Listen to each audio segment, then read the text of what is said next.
英語聞き流し10分間、名作リスニング、英語テキストと MP3 ダウンロード、その他の物語は、ホームページよりご利用いただけます。88thpp.com 88thpp.com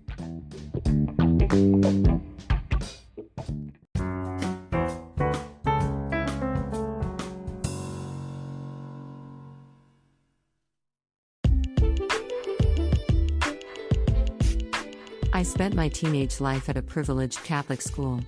Most students came from wealthy families and some were famous. As a farmer's daughter, I belonged to the few non-wealthy students. I thought a farming family was regarded as poor and unsophisticated in this school, and tried to hide the fact that I came from one as much as I could. Every time I submitted the paper on which the parent's occupation should be stated, I put my thumb right on the word farming so that other students didn't see it. There was a famous long-standing chain of high-end chestnut snack stores in the city which chain name was the same as my last name, and one day, a student casually said to me, "Your family owns the chain, doesn't it?" While the chain and I happened to share the same name, we actually had no relation. But she sounded so sure as if everyone believed so. It was 3 years since I had entered the school and my concealing operation might have worked. It was possible that no one besides my close friends knew I came from a farming family. I felt confident I looked cool and sophisticated enough for them to think I came from that wealthy family. Hoping their misunderstanding would last, I didn't deny strongly and gave her an ambiguous reply. When I told my mother about it at home, she was very pleased and instructed me to keep them believing that way.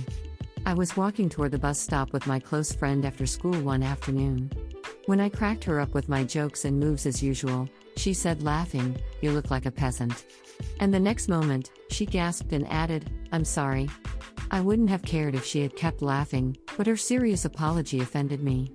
She remembered I was a farmer's daughter and thought her comment was inappropriate. I realized reference to a farming business required an apology, which meant she looked down on it.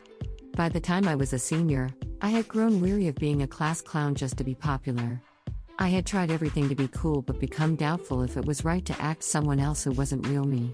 For seniors, the teacher asked attendants to a table manners class at a gorgeous restaurant one by one. Since some students were busy preparing for the entrance examination of universities and colleges, they were allowed to opt out of the class. I was one of them, and when my classmate behind me heard me answer not coming, she started giggling. Then she said to me, "Even though your family is a farmer, you'd better learn table manners." The girl next to her was also giggling and said, "That's what we shouldn't tell her." It was a wake-up call. All those years everybody had known my family was a farmer and laughed at me inside while I pretended to be cool. What I had been doing so hard for years was nothing. Since that day, I stopped acting a class clown and returned to my true quiet self. A couple of days later, in a class journal that all students would read, I wrote, "I'm a farmer's daughter.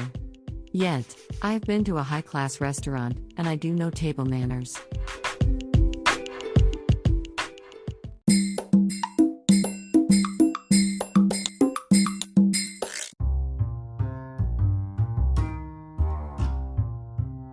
There is a lake a few miles away from my new apartment, and I decided to go there for the first time. The local bus to the lake was surprisingly old-fashioned and worn out. It jolted along a mountain road, ascending higher and higher. The lake lay at the foot of the mountain, surrounded by the fresh green woods. Although I had expected it to be a popular recreation place for locals, it was quite lonely and quiet with only a couple of small spots to eat and shop. One of them was an Italian restaurant, and I had an expensive lunch there as a sole customer. The directory showed that there was a walk around the lake and I tried it. It got steeper and rougher as I walked on, as if I was climbing a mountain. The walk looked exactly like the one in my recurring nightmare, in which I walked along an ever-steepening path and ended up tumbling down the slope every time. I crawled along the walk on all fours so as not to tumble down. Fighting off a fear of heights, I finally got to a suspension bridge over the lake, and the view of the lake from there was breathtaking. On my way home, I mistook the road for the bus stop, and walked all the way home. It took 90 minutes and I was dead on my feet.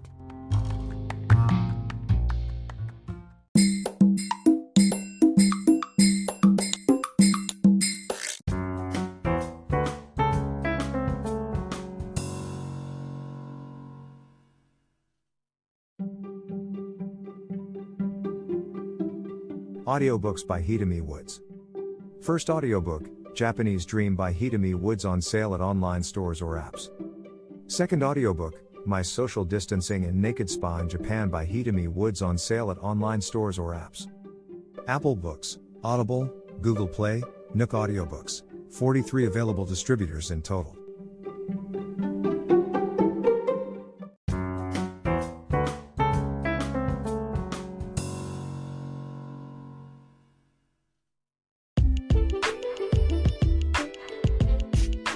After the incident of table manners, I had closed a business of being a class clown at school. I had stopped making others laugh and hadn't accommodated their requests for jokes anymore. It yielded an immediate effect. I used to be the center of a circle of students, but they were dispersed from me at an amazing speed. It was in my senior year and the class was divided according to the course the students had taken. In the group of my close friends, I was the only one who took the science and mathematics course while the others took the humanities, which led me separated from them in the homeroom class. Coupled with this situation, I became a loner within a month. It wasn't so hard for me, though. After all, it was just I got back to my old days in kindergarten when I hardly spoke to anyone.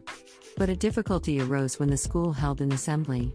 To gather at the hall, the teacher made us to form into a line in pairs at the hallway. The students made a pair with each friend and waited chattering and yapping merrily.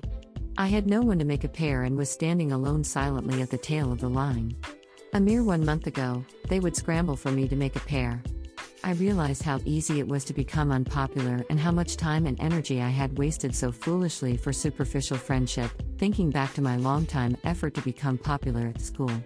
Although I was willing to be unpopular again, I couldn't help feeling empty. I tasted bitter loneliness when I saw a girl walking toward me from the head of the line. She stopped in front of me and said, "Would you like to go with me if you're alone?" She was the smartest girl at school who was somewhat shunned by other students because she was too earnest. I had known she was a big fan of my favorite band, and I had once bought a sticker sheet of the band for her before. She had been so grateful for that and brought me all her albums of the band to let me make copies. Besides those occasions, we had barely talked to each other. And now, she broke my loneliness completely.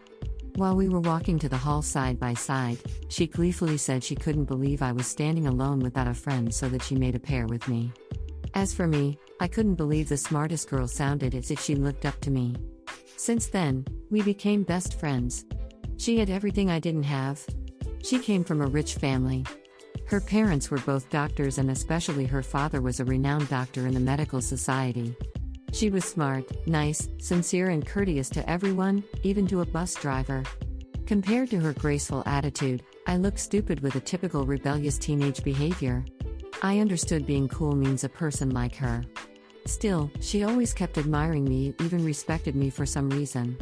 We shared passion for our favorite band and for study, as she was applying to a medical school and I was to the most famed university in the city. As I was influenced by her attitude, I noticed she cured my wickedness. She totally accepted my true self and was even making me a better person. I wanted to be like her, but soon I would be taught the hard way that I could never be.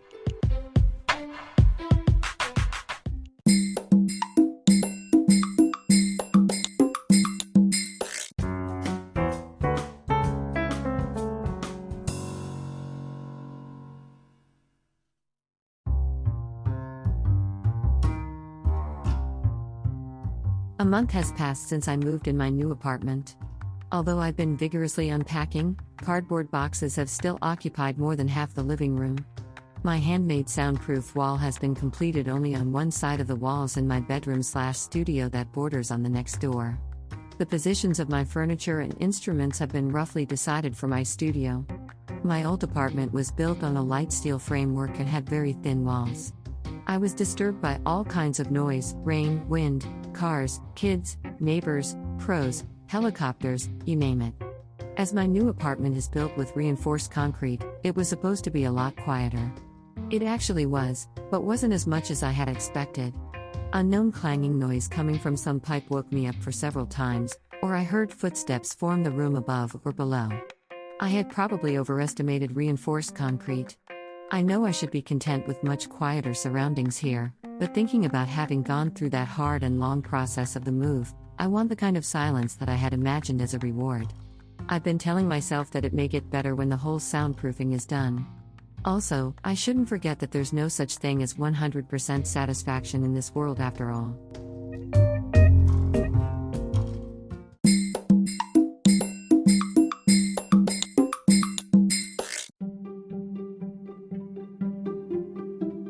Audiobooks by Hidemi Woods. First audiobook, Japanese Dream by Hidemi Woods on sale at online stores or apps. Second audiobook, My Social Distancing and Naked Spa in Japan by Hidemi Woods on sale at online stores or apps. Apple Books, Audible, Google Play, Nook Audiobooks, 43 available distributors in total.